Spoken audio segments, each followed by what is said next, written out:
ಎಲ್ಲರಿಗೂ ನಮಸ್ಕಾರ. ಮತ್ತೊಂದು ವಿಡಿಯೋಗೆ ಸ್ವಾಗತ. ನಾನು ನಿಮ್ಮ ಡಾರ್ಲಿಂಗ್ ಧನು. ನಿನ್ನೆ ವೋಟಿಂಗ್ ಅನಾಲಿಸಿಸ್ ತಗೊಂಡಾಗ ಯಾರ್ಯಾರು ಯಾವ ಪ್ಲೇಸ್ ಅಲ್ಲಿ ಇದ್ರು ಅಂತ ನೋಡಿದ್ವಿ. ಇವತ್ತಿನ ಎಪಿಸೋಡ್ ನೋಡಿದಾಗ ಕೆಲವು ವಿಷಯಗಳ ಬಗ್ಗೆ ಸುಳ್ಳುಗಳು, ಮಾತುಗಳು, ಸ್ಟ್ರಾಟಜಿಗಳು, ಟಾಸ್ಕ್ಗಳು, ವ್ಯಕ್ತಿತ್ವಗಳು, ಈ ಗಳುಗಳು ಬರ್ತಾ ಇದ್ವು. ಇದರಿಂದ ಏನಾದ್ರೂ ವ್ಯತ್ಯಾಸ ಆಯ್ತಾ? ಅತಿ ಮುಖ್ಯವಾಗಿ ಗಿಲ್ಲಿ ಜೊತೆ ಮಾತು ಬಿಟ್ಟ ಕಾವ್ಯ, ಇದೇನಾದ್ರೂ ಎಫೆಕ್ಟ್ ಆಯ್ತಾ? ತುಂಬಾ ತುಂಬಾ ತುಂಬಾ ತುಂಬಾ ಎಫೆಕ್ಟ್ ಆಗುತ್ತೆ ಈ ವಿಷಯದಲ್ಲಿ. ಖಂಡಿತವಾಗ್ಲೂ ಕಾವ್ಯಗೆ ಅಂತ ನಾನು ಹೇಳಕ್ ಇಷ್ಟಪಡ್ತೀನಿ. ಅದಾದ್ಮೇಲೆ ವೋಟಿಂಗ್ ಅನಾಲಿಸಿಸ್, ವೋಟಿಂಗ್ ರಿಸಲ್ಟ್ ತಗೊಂಡಾಗ ಈಗ ಬಾಟಮ್ ಅಲ್ಲಿ ಇದಿರೋದು ಯಾರು? ಯಾಕೆ ಅಂದ್ರೆ ನಿನ್ನೆ ಎಪಿಸೋಡ್ ನೋಡಿದಾಗ ತುಂಬಾ ಪಾಸಿಟಿವಿಟಿ ಸಿಕ್ಕಿತ್ತು. ಕಾವ್ಯಗೆ ಆಗಿರ್ಬೋದು, ಧ್ರುವಂತ್ ಆಗಿರ್ಬೋದು, ಅಶ್ವಿನಿ ಆಗಿರ್ಬೋದು. ಸುಳ್ಳುಗಳು ಹೇಳ್ಕೊಂಡು ಕಾಲ ಕಳೀತಾ ಇದ್ರು ಇಬ್ರು, ರಾಶಿಕಾ ಮತ್ತು ರಕ್ಷಿತಾ. ಇವರ ಒಂದು ಭವಿಷ್ಯ ಹೇಗಿದೆ, ಇವರ ಒಂದು ವೋಟಿಂಗ್ ಅನಾಲಿಸಿಸ್ ಯಾವ ರೀತಿ ಇದೆ, ಏನಾದ್ರೂ ಕಡಿಮೆ ಆಯ್ತಾ, ಜನ ವೋಟ್ ಮಾಡಿದ್ರ? ಮತ್ತೆ ಏನಕ್ಕಂದ್ರೆ ಒಂದು 99 ವೋಟ್ಸ್ ಒಂದೇ ಸಲ ಮಾಡ್ಬೋದು. ಫಸ್ಟ್ ಡೇ ಒಂದು ವೋಟಿಂಗು ತುಂಬಾ ಇಂಪಾರ್ಟೆಂಟ್ ಆಗುತ್ತೆ. ಎರಡನೇ ದಿನ ಕೂಡ ಕಾಮನ್ ಆಡಿಯನ್ಸ್ ಆಗಿರೋದಂದ್ರೆ ಕೆಲವರೆಲ್ಲ ಏನ್ ಗೊತ್ತಾ, ಎಪಿಸೋಡ್ ನೋಡಿ ವೋಟ್ ಮಾಡ್ತಾರೆ, ಆ ರೀತಿ ಇರುತ್ತೆ. ಮತ್ತೆ ಎರಡನೇ ದಿನ ಬುಧವಾರದ ಒಂದು ವೋಟಿಂಗ್ ಡೇಸ್ ಯಾವ ರೀತಿ ಇದೆ ಅಂತೆಲ್ಲ ಮಾತಾಡೋಣ. ದಯವಿಟ್ಟು ಚಾನಲ್ ಯಾರನ್ನ ಹೊಸ ನೋಡ್ತಿದ್ರೆ ಮಿಸ್ ಮಾಡ್ದಾನೆ ಸಬ್ಸ್ಕ್ರೈಬ್ ಮಾಡಿ, ಲೈಕ್ ಮಾಡಿ, ಶೇರ್ ಮಾಡಿ. ಮುಖ್ಯವಾಗಿ ನಾನು ವಿಷಯಕ್ಕೆ ಬಂದ್ಬಿಡ್ತೀನಿ. ಖಂಡಿತವಾಗ್ಲೂ ನಿನ್ನೆ ಎಪಿಸೋಡ್ ಅಲ್ಲಿ ಟಾಸ್ಕ್ ಗೆದ್ರು ಸೋತ್ರು ಏನೇ ಮಾಡಿದ್ರು ಜನ ಮಾತ್ರ ನಾನು ಕೈ ಬಿಡೋದೇ ಇಲ್ಲ ಗುರು ಗಿಲ್ಲಿನ. ಏನೇ ಮಾಡ್ಲಿ ಎಂತದೇ ಮಾಡ್ಲಿ ನಮ್ಗೆ ಗಿಲ್ಲಿನೇ ಬೇಕು. ಒಂದ್ಸಲ ನಮ್ ತಲೆ ನಾವು ಫಿಕ್ಸ್ ಮಾಡ್ಕೊಂಡಿವಿ, ಗಿಲ್ಲಿಗೆ ವೋಟ್ ಮಾಡ್ತೀವಿ ಅಂದ್ರೆ ನಾವು ಗಿಲ್ಲಿಗೆ ವೋಟ್ ಮಾಡ್ತೀವಿ, ಗಿಲ್ಲಿನೇ ಗೆಲ್ಲಿಸ್ತೀವಿ ಅಂತೆಲ್ಲ ಫಿಕ್ಸ್ ಆಗಿಬಿಟ್ಟಾರ ಜನ. ಯಾವುದೇ ಕಾರಣಕ್ಕೂ ಹಂಗಂತ ನಿನ್ನೆ ಎಪಿಸೋಡ್ ಅಲ್ಲಿ ಗಿಲ್ಲಿಗೆ ನೆಗೆಟಿವ್ ಎಲ್ಲೂ ಆಗಿಲ್ಲ, ಎಲ್ಲಿ ತಪ್ಪು ಮಾತಾಡಿಲ್ಲ, ಎಲ್ಲಿ ಸ್ಟ್ಯಾಂಡ್ ತಗೊಂಡಿದ್ದಾರೆ. ಮೇನ್ ಆಗಿ ರಾಶಿಕಾ ರಕ್ಷಿತಾ ವಿಷಯ ಅಂತ ಬಂದಾಗ ಸರಿಯಾಗಿ ಮಾತಾಡಿದ್ರು ಗಿಲ್ಲಿ. ಯಾಕೆ ಅಂದ್ರೆ ವ್ಯಕ್ತಿತ್ವ ಅಂತ ಬಂದಾಗ ಅವರ ವ್ಯಕ್ತಿತ್ವ ಏನಂತ ಕ್ಲಿಯರ್ ಕಟ್ ಆಗಿ ಗೊತ್ತಿದೆ ಜನಕ್ಕೆ ಅಲ್ವಾ. ಅಲ್ಲ, ನಮ್ಮ ಮನೆಯವ್ರಿಗೂ ಹೊರಗಡೆಗೂ ನೀನ್ ಮ್ಯಾನ್ಯುಪ್ಲೇಟ್ ಮಾಡ್ತೀಯ ಅಂತ ಗೊತ್ತಿದೆ ಅಂತ ಹೇಳ ರಾಶಿಕಾ. ಅದಾದ್ಮೇಲೆ ಹೇಳ್ತಾರೆ ಏನಂತ, ನಾನು ಹೇಳೇ ಇಲ್ಲ ಅಂತ ದೇವನ ಮೇಲೆ ಹೋಗಿ ಆಣೆ ಮಾಡ್ತಾರೆ, ಪ್ರಮಾಣ ಮಾಡ್ತಾರೆ. ಇದು ಯಾವ ಲೆಕ್ಕಕ್ಕೆ ಸರಿ ಅರ್ಥನೇ ಆಗ್ತಾ ಇಲ್ಲ ಗುರು. ಅದಾದ್ಮೇಲೆ ಅಲ್ಲಿ ಸ್ಟ್ಯಾಂಡ್ ತಗೊಂಡಿದ್ದು ಅವ್ರು ಏನು ಕೆಳಗಾಗಿ ಮಾತಾಡ್ತೀಯ ಅಂತ ಹೇಳಿದಾಗ ಅವ್ರು ನೀನು ಹೇಗೆ ಕೆಳಗಾಗಿ ಮಾತಾಡ್ತೀಯ, ಯಾವ ರೀತಿ ಮಾತಾಡ್ತೀಯ, ಅವಳು ಏನಂತ ಮಾತಾಡಲ್ಲ ಅಂತ ಸ್ಟ್ಯಾಂಡ್ ತಗೊಂಡಿದ್ದು ತುಂಬಾನೇ ಚೆನ್ನಾಗಿತ್ತು. ಅದಾದ್ಮೇಲೆ ಇನ್ನು ವೋಟಿಂಗ್ ತಗೊಂಡಾಗ ಟಾಸ್ಕ್ ಮಾತ್ರ ಸೋಲ್ತಾರೆ.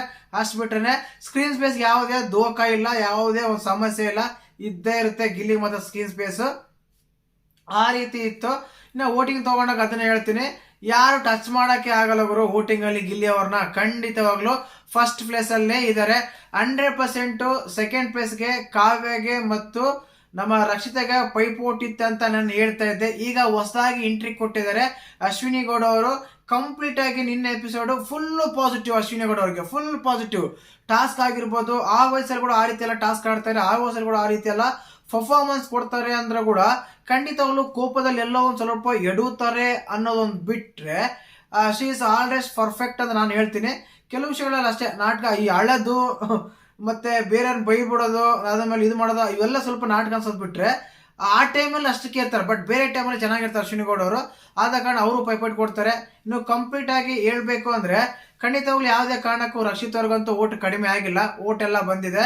ರಕ್ಷಿತ್ ಅವ್ರಿಗೆ ಹೇಳಿದ್ರು, ಬಟ್ ಕಾವ್ಯಗೆ ನಿನ್ನೆ ಪಾಸಿಟಿವ್ ಆಗಿರೋ ಕಾರಣ ಆಲ್ಮೋಸ್ಟ್ ಅಲ್ಲೂ ಬೀಟ್ ಮಾಡೋ ಸಮಯ ಹತ್ರ ಬರ್ತಾ ಇದೆ ರಕ್ಷಿತ್ ಅವ್ರನ್ನ, ಕಾವ್ಯ ಅವರು. ಬಟ್ ಅದೇ ರೀತಿಯಾಗಿ ಸೆಕೆಂಡ್ ಪ್ಲೇಸ್ ಅಲ್ಲಿ ರಕ್ಷಿತ್ ಅವರೇ ಇದ್ದಾರೆ. ಥರ್ಡ್ ಪ್ಲೇಸ್ ಅಲ್ಲಿ ಬಂದ್ಬಿಟ್ಟು ಅಶ್ವಿನಿ ಗೌಡ, ಫೋರ್ತ್ ಪ್ಲೇಸ್ ಬಂದ್ಬಿಟ್ಟು ಕಾವ್ಯ ಬಂದ್ರ ಅಂದ್ರೆ ಖಂಡಿತವಾಗ್ಲೂ ಇಲ್ಲ. ಮೂರನೇ ಪ್ಲೇಸ್ ಅಲ್ಲಿ ಕೂಡ ಕಾವ್ಯನೇ ಇದ್ದಾರೆ. ನಾಲ್ಕನೇ ಪ್ಲೇಸ್ ಅಲ್ಲಿ ನಮ್ಮ ಅಶ್ವಿನಿ ಗೌಡ ಇದ್ದಾರೆ. ಬಟ್ ತುಂಬಾ ಇನ್ಕ್ರೀಸ್ ಆಗ್ತಾ ಇದೆ. ಇದೇ ರೀತಿಯಾಗಿ ರಕ್ಷಿತಾಗೆ ನೆಗೆಟಿವ್ ಆಗ್ತಾ ಹೋಗ್ತಾ ಇದ್ರೆ ಖಂಡಿತವಾಗ್ಲೂ ಬೀಟ್ ಮಾಡ್ತಾರೆ ಅಶ್ವಿನಿ ಗೌಡ ಕಾವ್ಯನ ಮತ್ತೆ ರಕ್ಷಿತನ ಅಂತ ಹೇಳಕ್ ಇಷ್ಟಪಡ್ತೀನಿ. ಏನಕ್ಕಂದ್ರೆ ಇಲ್ಲಿ ಮೇನ್ ಆಗಿ ಕಾವ್ಯ ಗಿಲ್ಲಿ ಅಂತ ತಗೊಂಡಾಗ ಮಾತಾಡ್ತಾ ಇಲ್ಲ ಅಂತ ಇಬ್ರು ಸ್ಪ್ಲಿಟ್ ಮಾಡಿ ವೋಟ್ ಮಾಡ್ತಾ ಇದ್ರು, ಗಿಲ್ಲಿ ಫ್ಯಾನ್ಸ್ ಆಗಿರ್ಬೋದು, ಕಾವ್ಯ ಫ್ಯಾನ್ಸ್ ಆಗಿರ್ಬೋದು. ಬಟ್ ಈಗ ಏನಾಗ್ತಾ ಇದೆ ಅಂದ್ರೆ ಗಿಲ್ಲಿ ಫ್ಯಾನ್ಸ್ ಕಾವ್ಯಗೆ ವೋಟ್ ಹಾಕೋದೇ ಬೇಡ, ಹಾಕೋದೇ ಇಲ್ಲ ಗುರು ಅಂತ ಹೇಳಿ ಕೇವಲ ಗಿಲ್ಲಿಗೆ ಮಾತ್ರ ಆಡ್ತಾ ಇದ್ದಾರೆ. ಆ ಕಾರಣ ಮೂರನೇ ಪ್ಲೇಸ್ಗೆ ಅಶ್ವಿನಿ ಗೌಡ ಎಂಟ್ರಿ ಕೊಟ್ರು. ಬೇರೆ ಒಂದು ಅದೇನಂತೀವಿ ನಾವು ಅದ್ಭುತ ಅನ್ಸಲ್ಲ, ಆ ರೀತಿ ಎಲ್ಲ ಆಗ್ಬೋದು. ಅದೇ ರೀತಿಯಾಗಿ ರಕ್ಷಿತ್ ಅವ್ರು ಈ ರೀತಿ ಮಾಡ್ಕೊಂಡು ಹೋದ್ರೆ ಅವ್ರು 4ನೇ ಪ್ಲೇಸ್ಗೆ ಬರೋದು ಹತ್ರ ಆಗ್ತದೆ ಅನ್ಸುತ್ತೆ. ಖಂಡಿತವಾಗ್ಲೂ 3-4 ವಾರ ಆಯ್ತು ನಮ್ಮ ರಕ್ಷಿತ್ ಅವರಿಗೆ ಅಷ್ಟೊಂದು ಪಾಸಿಟಿವ್ ವೈಬ್ ಅನ್ನೋದೆಲ್ಲೂ ಸಿಗ್ತಾ ಇಲ್ಲ. ಟಾಸ್ಕ್ ಎಲ್ಲ ಸೋಲ್ತಾರೆ, ನಿನ್ನೆ ಮಾತಲ್ಲೂ ಸುಳ್ಳು ಹೇಳ್ತಾರೆ, ತಿಂದಿಲ್ಲ ಅಂತಾರೆ. ಅದಾದ್ಮೇಲೆ ಬೇರೆ ಬೇರೆ ವಿಷಯಗಳ ಬಗ್ಗೆ ಚರ್ಚೆ ಆಗುತ್ತೆ, ರಾಶಿಗೆ ಹತ್ರ ಇದಾಗುತ್ತೆ. ಈ ವಿಷಯಗಳ ಬಗ್ಗೆ ಸ್ವಲ್ಪ ಎಲ್ಲೋ ಎಡವಟ್ಟುಗಳು ಆಗ್ತದೆ ಅಂತ ಹೇಳ್ಬೋದು ರಕ್ಷಿತಾ ಅವರಿಗೆ. 4ನೇ ಪ್ಲೇಸಲ್ಲಿ ಹೇಳ್ದಲ್ಲ ನಮ್ಮ ಅಶ್ವಿನಿ ಗೌಡ ಅಂತ. ಇನ್ನು 5ನೇ ಪ್ಲೇಸಲ್ಲಿ ಬಂದ್ಬಿಟ್ಟು ರಘು ಇದ್ದಾರೆ. 6ನೇ ಪ್ಲೇಸ್ ಬಂದ್ಬಿಟ್ಟು ಧ್ರುವಂತ್ ಇದ್ದಾರೆ. ಕೊನೆ ಸ್ಥಾನದಲ್ಲಿ ನಮ್ಮ ರಾಶಿಕನೇ ಇರೋದು. ಐ ಥಿಂಕ್ ರಾಶಿಕನೇ ಹೆಲ್ಮೆಟ್ ಮಾಡ್ಬೋದು ಅನ್ಸುತ್ತೆ. ನಿಮ್ಗೆ ನಾನು ಮುಂಚೆನೆ ಹೇಳಿದ್ದೆ ಏನಂತ, ಮಿಡ್ ವೀಕ್ ಎಲಿಮಿನೇಷನ್ ಇರುತ್ತೆ ಅಂತ. ಬಟ್ ಡೌಟ್ ಇದೆ. ಕಾರಣ ಏನಂದ್ರೆ ಫ್ರೈಡೇನೆ ನಮಗೆ ವೀಕೆಂಡ್ ಎಪಿಸೋಡ್ ಇರುವ ಕಾರಣ ಏನ್ ಮಾಡ್ತಾರೆ ಅಂದ್ರೆ ಇವರು ಮಿಡ್ ವೀಕ್ ಎಲಿಮಿನೇಷನ್ ಆಗೋದು ಡೌಟ್. ಒಂದು ಎಲಿಮಿನೇಷನ್ ಮಾಡಿ ಇನ್ನೊಂದು ಕೊನೆ ವಾರದಲ್ಲಿ ಎಲಿಮಿನೇಟ್ ಮಾಡಬಹುದು ಅಂತ ಅನ್ಸುತ್ತೆ. ಕ್ಲಿಯರ್ ಕಟ್ ಆಗಿ ಗೊತ್ತಾ ಇದೆ, ಟಾಪ್ 6 ಇರುತ್ತೆ ಈ ಸೀಸನ್ ನಲ್ಲಿ. ಆದ ಕಾರಣ ಮಿಡ್ ವೀಕ್ ಅಲ್ಲಿ ಒಬ್ಬರನ್ನ ಗುರುವಾರ ಕಳಿಸಬಹುದು, ಸಂಡೇ ಫಿನಾಲೆ ಇರುತ್ತೆ, ಆ ರೀತಿ ಆಗ್ಬೋದು. ಮತ್ತೆ ಈ ವಾರ ಎಲಿಮಿನೇಟ್ ಆಗೋ ಕಂಟೆಸ್ಟೆಂಟ್ ಯಾರ ನನ್ ಕೇಳೋದಾದ್ರೆ ಖಂಡಿತವಾಗ್ಲೂ ಧ್ರುವಂತ್ ಹೋಗಲ್ಲ ಅನ್ಸುತ್ತೆ, ರಾಶಿಕನೇ ಹೋಗಬಹುದು 100% ಅಂತ ನಾನು ಹೇಳಕ್ ಇಷ್ಟಪಡ್ತೀನಿ. ಹೇಳದಲ್ಲ ಮೊದಲೇದಾಗಿನ ವೋಟಿಂಗ್ ಅನಾಲಿಸಿಸ್ ತಗೊಂಡ್ರೆ ಖಂಡಿತವಾಗ್ಲೂ ಫಸ್ಟ್ ಪ್ಲೇಸ್ ಅಲ್ಲಿ ಬಂದ್ಬಿಟ್ಟು ಗಿಲ್ಲಿ ಇದ್ದಾರೆ. ಯುನೋಮಿನಸ್ ಯಾರು ಟಚ್ ಮಾಡಕ್ಕೆ ಆಗಲ್ಲ ಗುರು, ಆ ರೀತಿ ಬಂದಿದೆ. ಇನ್ನು 2ನೇ ಸ್ಥಾನಕ್ಕೆ ತುಂಬಾ ಪೈಪೋಟಿ ಇದೆ. ಕಾವ್ಯ ರಕ್ಷಿತೆಗೆ ತುಂಬಾ ಅಂದ್ರೆ ತುಂಬಾ ಲೀಸ್ಟ್ ಅಲ್ಲಿ 0.5 ಅಲ್ಲಿ ಇವ್ರಿಗೆ ಹೆಚ್ಚು ಕಮ್ಮಿ ಆಗ್ತಾ ಇದೆ. ಖಂಡಿತವಾಗ್ಲೂ ಕಾವ್ಯ ಅವರು ಗಿಲ್ಲಿ ಜೊತೆ ಏನಾದ್ರು ಸ್ವಲ್ಪ ಹಂಗೇನೆ ಮೇಂಟೈನ್ ಮಾಡ್ಕೊಂಡ್ ಬಂದಿದ್ರೆ ಇನ್ನೂ ಚೆನ್ನಾಗಿದೆ ಅಂತ ಅನಿಸ್ತಾ ಇತ್ತು. ಬೀಟ್ ಮಾಡ್ತಾ ಇದ್ರು ರಕ್ಷಿತನ, ಬಟ್ ಎಲ್ಲ ಒಂದ್ ಸ್ವಲ್ಪ ಅವಾಯ್ಡ್ ಮಾಡಿರೋ ಕಾರಣಕ್ಕೆ ಡಿಬೇಟ್ ಅಂತ ಆಗ್ತಾ ಇದೆ. ಹತ್ತತ್ರ ಇದ್ದಾರೆ. ಅದೇ ರೀತಿಯಾಗಿ ನಮ್ಮ ಅಶ್ವಿನಿ ಗೌಡರು ಕೂಡ ಕಾವ್ಯ ಪ್ಲೇಸ್ ರೀಚ್ ಮಾಡಕ್ಕೆ ಹತ್ರ ಬರ್ತಾ ಇದ್ದಾರೆ. ನಿನ್ನೆ ಫುಲ್ ಪಾಸಿಟಿವ್ ನಮ್ಮ ಅಶ್ವಿನಿ ಗೌಡ ಅವರಿಗೆ, ವೋಟಿಂಗ್ ಅಲ್ಲಿ ಕೂಡ ಅದೇ ಬರ್ತಾ ಇದೆ. ಬಟ್ ಕಡಿಮೆ ಕಂಪೇರ್ ಟು ರಕ್ಷಿತಾ ಅಂಡ್ ಕಾವ್ಯಗೆ ಅಶ್ವಿನಿ ಗೌಡ ಅವರು, ಆ ರೀತಿ ಆಗ್ತಾ ಇದೆ. ಇನ್ನ ಹೇಳ್ದಲ್ಲ ಫಸ್ಟ್ ನಮ್ಮ ಗಿಲ್ಲಿ, 2nd ಪ್ಲೇಸ್ ಅಲ್ಲಿ ರಕ್ಷಿತಾ, 3rd ಅಲ್ಲಿ ಕಾವ್ಯ, 4th ಅಲ್ಲಿ ಅಶ್ವಿನಿ, 5th ಅಲ್ಲಿ ಬಂದ್ಬಿಟ್ಟು ನಮ್ಮ ರಘು, 6th ಅಲ್ಲಿ ಬಂದ್ಬಿಟ್ಟು ಧ್ರುವಂತ್, 7th ಅಲ್ಲಿ ಬಂದ್ಬಿಟ್ಟು ನಮ್ಮ ರಾಶಿಕಾ. ಈ ರೀತಿ ಇದೆ ವೋಟಿಂಗ್ ಅನಾಲಿಸಿಸ್ 2ನೇ ದಿನದ 15ನೇ ವಾರದ.